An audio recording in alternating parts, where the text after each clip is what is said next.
had the Warriors actually done their job last night. Ooh, why are you saying it like that? Just, we could have been talking about, hey, Kings are in already. Let's welcome in a guy that we like a lot. His podcast is awesome. Light Years Pod. Sam Esfandiari's with us. What's up, Sam? What's up, guys? Yeah, that was a fun one last night. We don't hear Sam yet. Hold on. We're working on one thing, Sam. Hang on. Let's see if he's here now. Chris has this look on his face. Sam? Hey, what's up? I can hear you guys. Hey! What's up, Sam? How are you, man? Pretty good. Not so great after last night's game, but we're over it.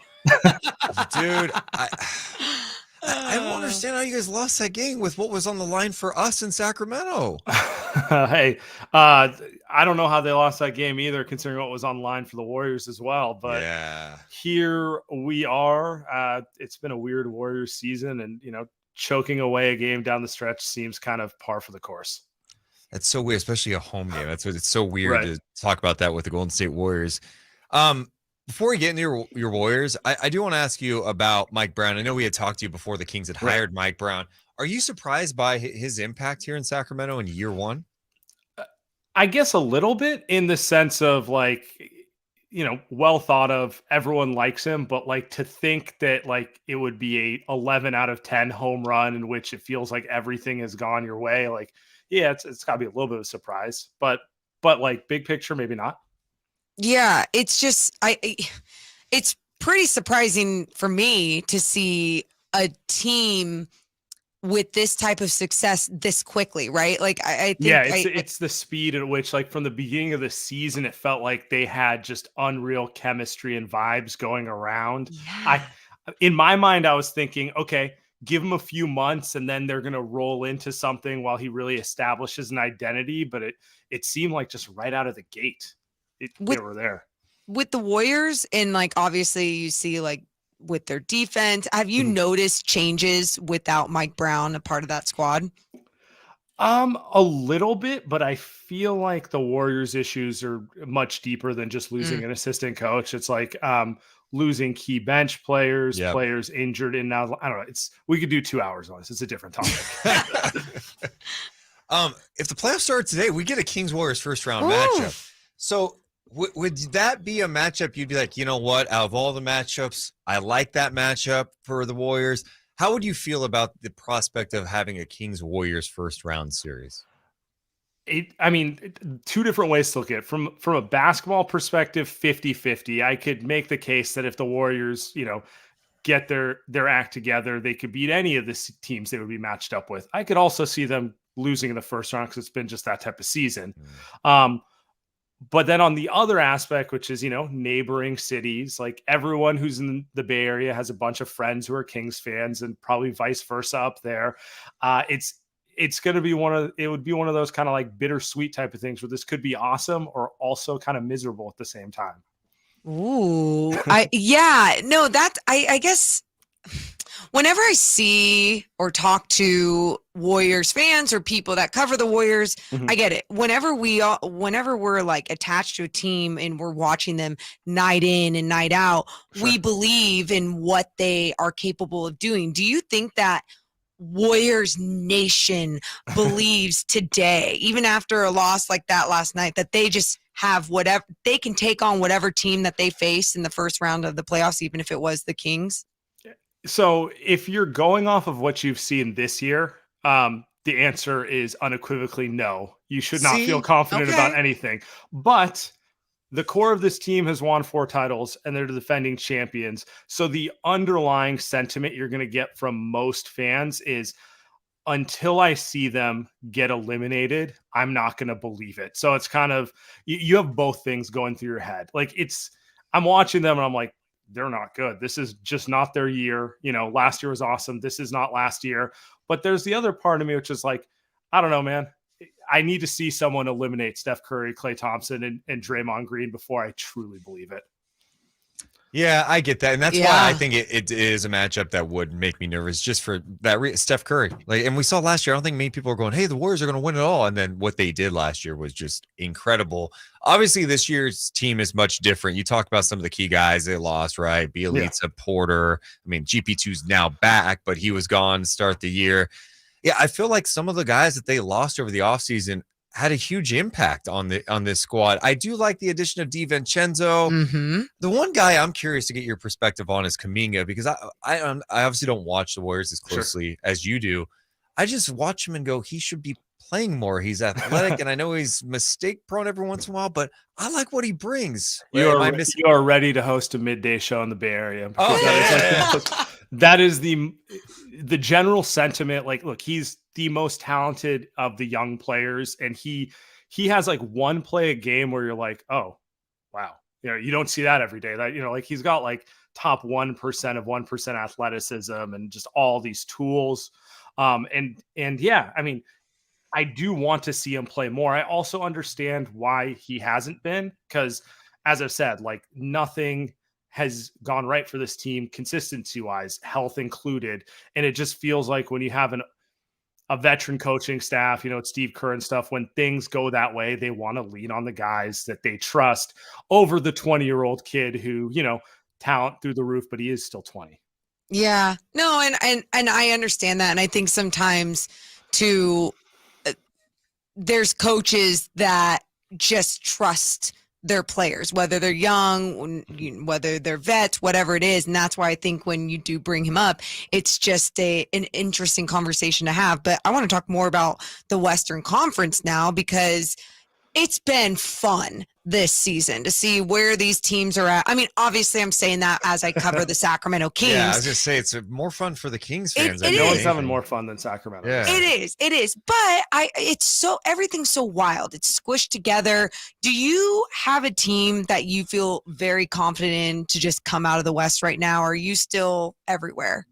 No, I have zero feel for who's going to come out of the West. Like, I could make a case for 6 different teams, including the Kings, to run the table in the West. Like, to come out of the West?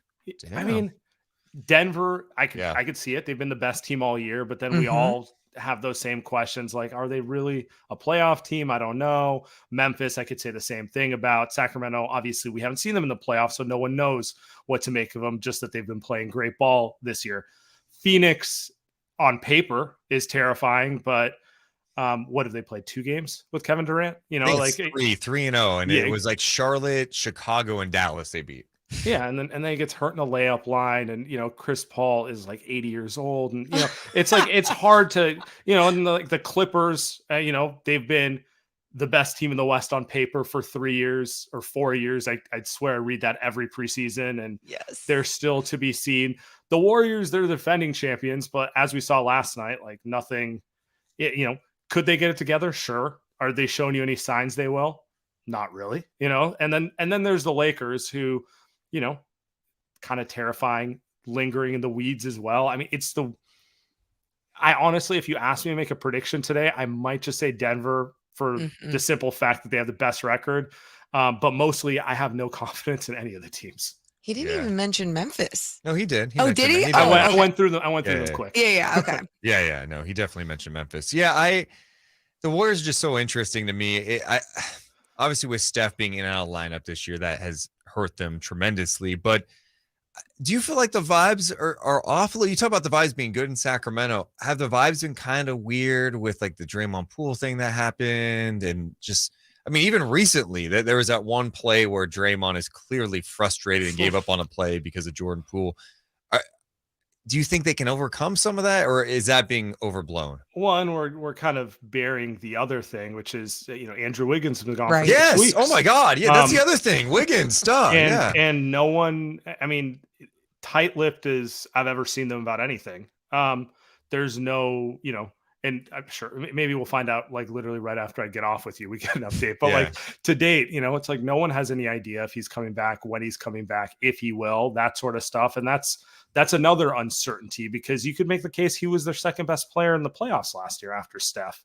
So I wouldn't say negative vibes. It just feels like it's one fire after another all season. Like in some ways, I think it's been the leadership of this team's like best year to keep them from not just imploding from the punch on to this point.